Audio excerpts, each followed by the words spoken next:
Let me ask you something.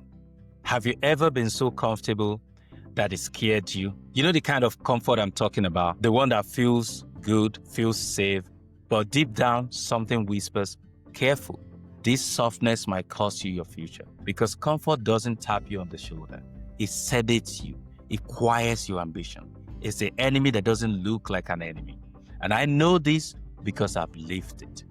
Welcome back to Alien and Stranded. I'm your host, Samson. And in today's episode is a wake-up call. So buckle up and let's go on the ride.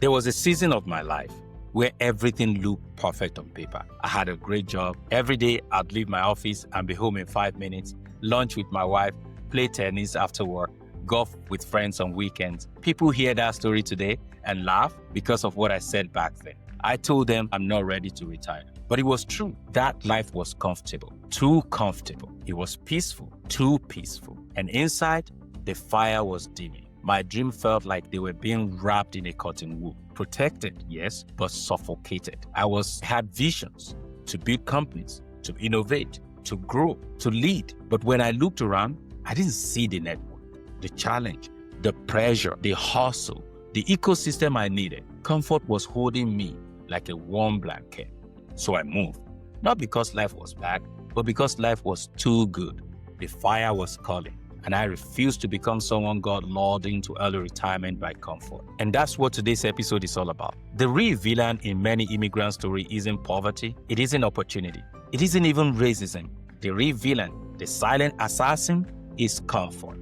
But to understand comfort, we have to understand the two forces it battles with. And the two forces are fear and adversity. So let's break it down. Let's take the mask off of these forces and see what they're really doing in our lives. So fear. Let's talk about fear. Fear is fire, a paradox, a force that can burn you or build you. Every immigrant knows this story. We come from lands where survival itself was a full-time job, where ambition wasn't luxury. It was necessity. In Lagos, in Accra, in Nairobi, fear was loud. Fear made you wake early. Fear of poverty, fear of hunger, fear of disappointing your family, fear of becoming the story that people whisper about. That fear pushed you. It was fire under your feet, a survivor engine. It burned through excuses and melted the metal of mediocrity. But in the West, fear becomes refined, sophisticated. It wears a suit. It doesn't scream anymore. It whispers, don't try. Don't take that risk. Don't start that business. Don't invest back up. What if it fails? Don't speak up. What if they laugh? What if they think you are not smart enough?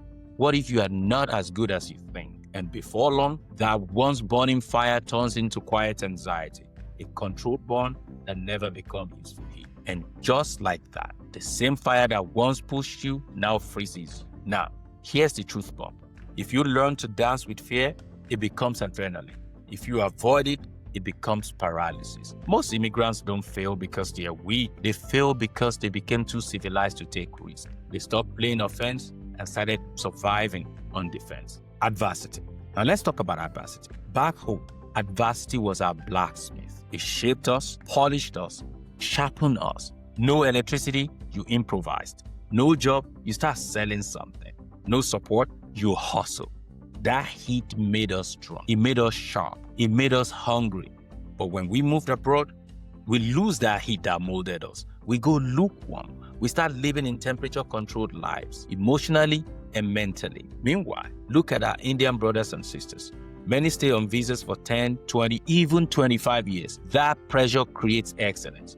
They can't afford complacency because one slip, one layoff, one misstep, and the entire life resets. So they push, they grind, they learn, they build unicorns from apartments, they enter top tech companies, they stay sharp because the forge is still hot. That's pressure turned into excellence. Pressure either makes diamonds or dust, and far too many of us have chosen the dust of comfort over the diamond of discipline. You see, adversity doesn't hate you, it introduces you to you. Pressure is not your enemy. Pressure is the proof that you're becoming something. Diamond needs pressure, steel needs fire.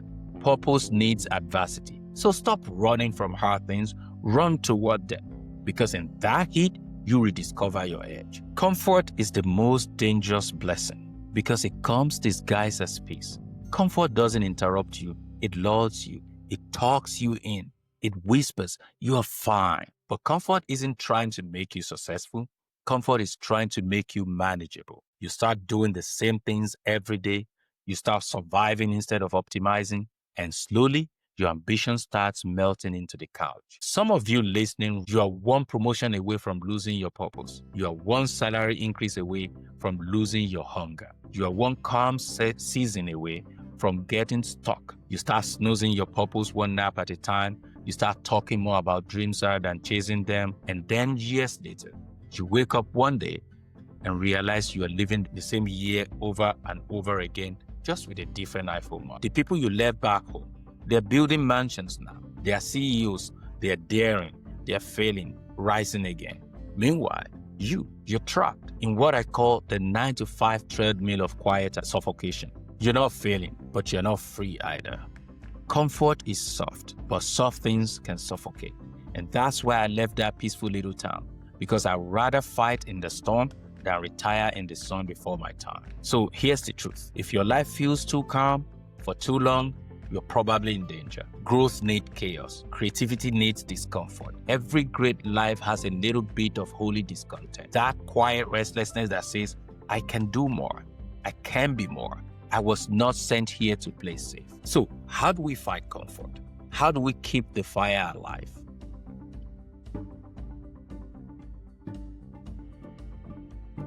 One, create artificial adversity. Push yourself into uncomfortable zones on purpose. Enroll in that course. Pitch that idea.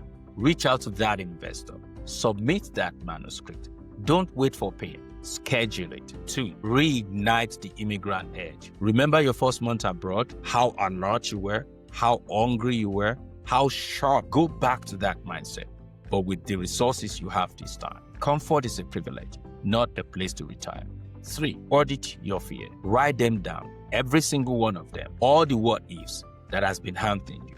Then ask, what if it works? You found that half of your fears are illusions. The other half are invitations. Most fears aren't fatal, they're just familiar. 4, surround yourself with pressure players, people who challenge you, not just cheer you. Comfort loves company, but so does greatness. If you're always the smartest person in the room, you're in the wrong room. 5, redefine security. True security isn't a paycheck, it is capacity. It is knowing that you have skills, grit, faith, and if you lose everything today, your job, your house, could you rebuild? If the answer is yes, you are safer than you think. You are the descendants of survivors. You come from people who crossed oceans, rebuilt cities, carried nations on their back. You were never meant to play small in the name of safety. So the next time fear visits you, welcome it. The next time adversity hits, thank it. The next time comfort tempts you, smile politely and keep walking. Because the fire makes the forge creates the weapon, and the weapon is you. You're not lost, my friend. You are being refined. This is Alien and Stranded. You may be alien, you may be stranded, but you're not powerless. Let's turn the struggle into strategy and the story into strength. If this resonated with you, please like, share, drop your thoughts in the comments, or email us at alienandstrandedpod@gmail.com. Support us, please, by subscribing to our YouTube channel and follow us on Instagram, Facebook, TikTok, and X at Alien and Stranded Pod. You can also subscribe to our weekly Substack, where we share newsletter, behind-the-scenes stories, practical guides, and feature episode targets. In the next episode, we'll be unpacking how immigration status affects identity, confidence, and belonging. Until next time, stay alien, stay grounded, stay on fire.